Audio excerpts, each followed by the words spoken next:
Let me be straight with you. Women don't flirt the way most men assume, especially when it comes to men over 50. You're not going to see obvious, flashy moves or bold, direct propositions. That's not how it works. What they actually do is far more subtle and intelligent. Curious, they test you. Before we get into that, understand this. If you've ever felt that quiet frustration, that feeling that you've missed opportunities without even realizing it, you're not alone.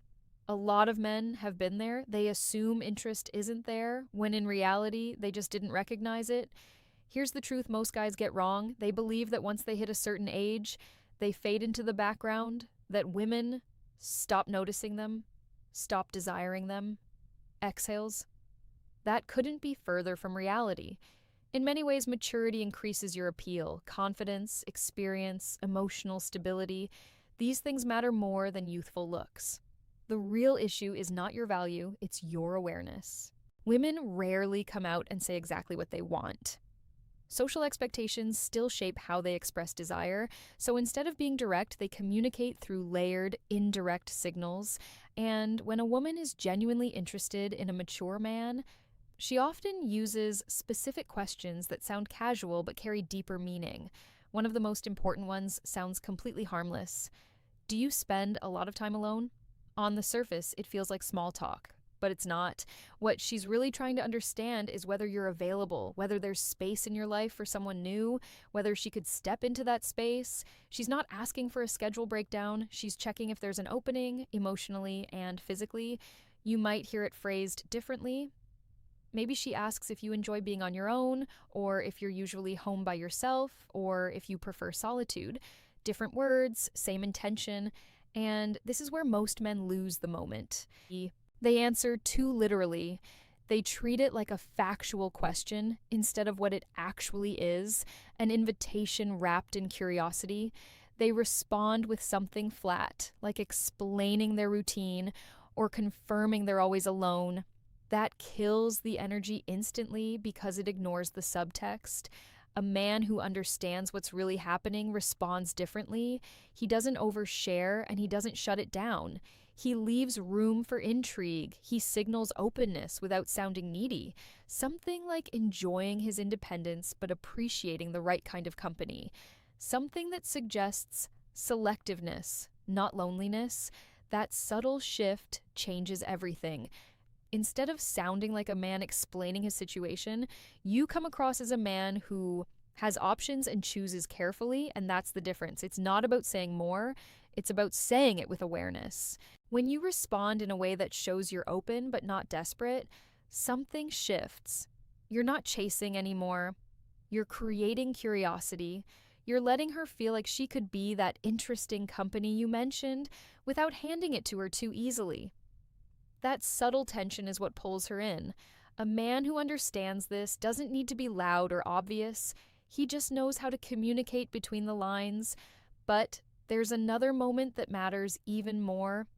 And this is where most men either rise or completely lose their chance. It comes when she asks something like, "What are you looking for these days?" That question might sound casual, but it's anything but. What she's really trying to figure out is where she stands with you. Is she someone you could seriously connect with, or are you just drifting through life without direction? It's a deeper test than the first one, and she doesn't ask it lightly. There's risk in it for her. It exposes intention, and she only goes there when she already feels some level of attraction. She might phrase it differently. Maybe she asks what you want at this stage of your life, or whether you're interested in something meaningful or just keeping things light. However it comes out, the core is the same. She's trying to understand if you're grounded, clear, and intentional, or if you're just another man who hasn't figured himself out. Here's something most people won't say out loud. A woman is rarely drawn to a man who seems lost. It's not about perfection, but about direction. She wants to feel that you know who you are, that your life has purpose, and that you're not waiting for someone to complete you. That sense of self is what creates attraction on a deeper level. So when you answer, this is not the time to sound uncertain or passive. Saying you're just going with the flow or that you don't really know what you want sends the wrong signal. It makes you seem like you lack clarity, and that immediately weakens the connection. Instead, your response should reflect intention and standards. You want to show that you're building something meaningful in your life and that not everyone gets access to it, that you value real connection, not empty interactions. When you communicate like that, you're not just answering her question, you're showing her how you see yourself in the world around you. And that's what creates attraction. Not words alone, but the energy behind them.